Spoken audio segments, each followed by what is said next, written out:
¿Cómo podemos ver los números complejos en la física cuántica? Para ello veamos primero qué son los números complejos, y para entender qué son, veamos cómo surgieron. Los números complejos nacen de la necesidad de resolver ecuaciones cúbicas, las cuales hasta el siglo XVI no eran posibles de resolver en general, y cada caso en particular era un desafío para los matemáticos de la época.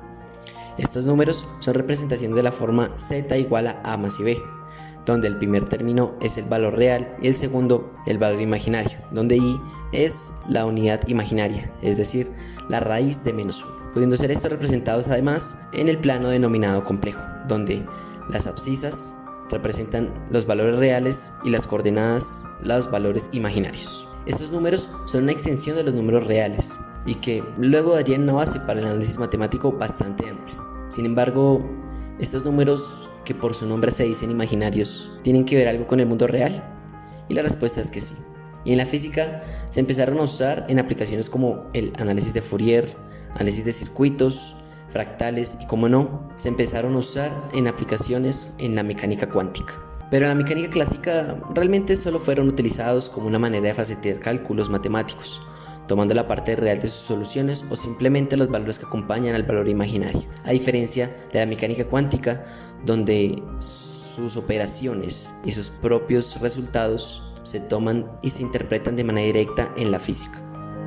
La mecánica cuántica tiene su origen en las discrepancias experimentales presentadas a finales del siglo XIX y principios del XX, donde el estudio de la radiación de cuerpo negro, es decir, la radiación de cuerpos como una bombilla, hasta el momento era explicado parcialmente por físicos como Lord Rayleigh, James y Wilhelm Wien, con soluciones parciales del comportamiento en los extremos del espectro. Sin embargo, los modelos planteados por estos científicos para explicar este tipo de radiación predecían una radiación de energía infinita hacia las longitudes de onda intermedia, más específicamente a longitudes de onda ultravioleta, lo que se conocería después como la catástrofe ultravioleta. Entre los físicos de la época, de donde surgiría uno de los padres de esta teoría cuántica, estaba Max Planck, el cual, a contrario de los físicos clásicos, abogaba porque la energía estaba cuantizada, es decir, se regía por corpúsculos o paquetes de energía, que se conocerían como cuantos, teniendo así que la energía de una partícula era proporcional a su frecuencia, donde la constante de proporcionalidad luego sería conocida como la constante de Planck. Luego, Louis Victor de Broglie enfatiza en el comportamiento dual ondulatorio corpuscular de la materia, dada la hipótesis corpuscular de Planck, haciendo compatibles los experimentos que mostraban el comportamiento ondulatorio de la luz y la teoría de relatividad propuesta por Einstein, diciendo que la longitud de onda asociada a una partícula debe ser inversamente proporcional al momento lineal del corpúsculo en cuestión, con la constante de Planck la constante de proporcionalidad. Ambas luego serían comprobadas experimentalmente gracias al experimento del efecto fotoeléctrico y la difracción de electrones, por lo que ambos recibirían luego el Premio Nobel de Física. Sentada esta nueva manera de entender la física, inició un frenético avance hacia el entendimiento de esta nueva teoría, que ya empezaba a dar muchos frutos, por lo que los físicos de la época empiezan a buscar una teoría matemáticamente completa. Entre ellos surgen los físicos Werner Heisenberg, Max Born y Pascual Jordan, quienes proponen un modelo matricial de la mecánica cuántica en 1925. Sin embargo, a pesar de su éxito explicando y prediciendo los experimentos, era muy compleja y engorrosa en los cálculos, además de partir de suposiciones que para algunos físicos eran absurdas, por lo que en ese mismo año Erwin Schrödinger propone una ecuación que cambiaría hasta el momento la forma de entender la mecánica cuántica naciente. Esta es la ecuación que llevaría su nombre y sería de tipo ondulatorio. Sin embargo, esta poseía un término imaginario, que hacía que no fuera del todo clara, ni siquiera para el mismísimo Schrödinger, quien quería eliminar este término, pero que al final fracasó en su intento.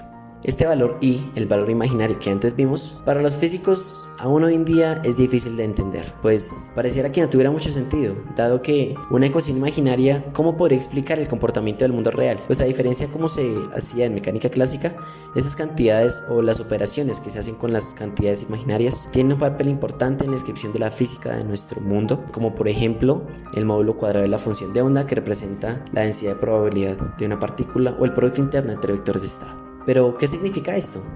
¿Por qué necesitamos que aparezcan en la formulación cuántica de Schrödinger? Bueno, para ello veamos la ecuación de onda clásica. Ahora veamos qué sucede si proponemos una solución de la forma compleja, es decir, una función, el valor real a más i veces una función b, donde obtenemos que ambas soluciones por separado, la imaginaria y la real, obedecen independientemente a una ecuación como la original, cada una independiente entre sí. siendo la exponencial compleja gracias a la fórmula de Euler la forma compacta de estas dos soluciones, la cual representa la fórmula o el comportamiento de una onda viajera, además de tener diversas ventajas matemáticas y encerrar las dos soluciones. Ahora, si hacemos el mismo procedimiento de manera análoga con la ecuación de Schrödinger, vemos que las soluciones ya no se pueden separar, es decir, quedan acopladas entre sí, por lo que el comportamiento hace uso de ambas soluciones, obteniendo así la utilidad de esta unidad imaginaria en la ecuación. Además, muy altamente, los físicos proponen un test de Bell para entender lo indispensables que son los números imaginarios en la interpretación de la mecánica cuántica. Primero veamos qué es un test de Bell. Si quieres más detalles, mira el video que te dejo en la descripción. Imagina dos personas, llamémoslas Alice y Bob, una en la Tierra y otra en la Luna, las cuales tienen cada uno una caja roja. Además, hay dos calcetines, uno rojo y uno azul, y se ha puesto uno en cada caja. Luego, si Alice mira su caja y ve que este es de color rojo, no queda de otra sino que Bob tenga un calcetín de color azul, estando estas dos cajas, o mejor dicho, los calcetines, entrelazados entre sí, es decir, que comparten información una de la otra. Ahora imaginemos dos personas, Alice y Bob nuevamente, pero ahora con un par de electrones entrelazados, es decir, que comparten información entre sí. Luego, si agregamos una tercera persona, llamémosla Charlie, con un par de electrones entrelazados entre sí con los de Bob, de diferente fuente que los entrelazados de Alice y Bob.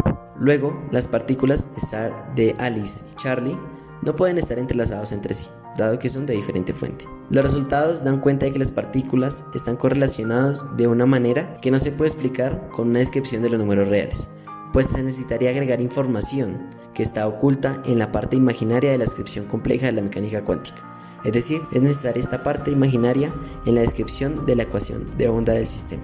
Aún no lo sabemos con certeza, pero bueno, esto motiva a que más físicos se pongan en la tarea de entender la mecánica cuántica y cómo trabaja realmente. Y quién sabe, tal vez sea uno de ustedes el que dé el siguiente paso. Gracias por verme, todos los links a las fuentes de información están en la descripción.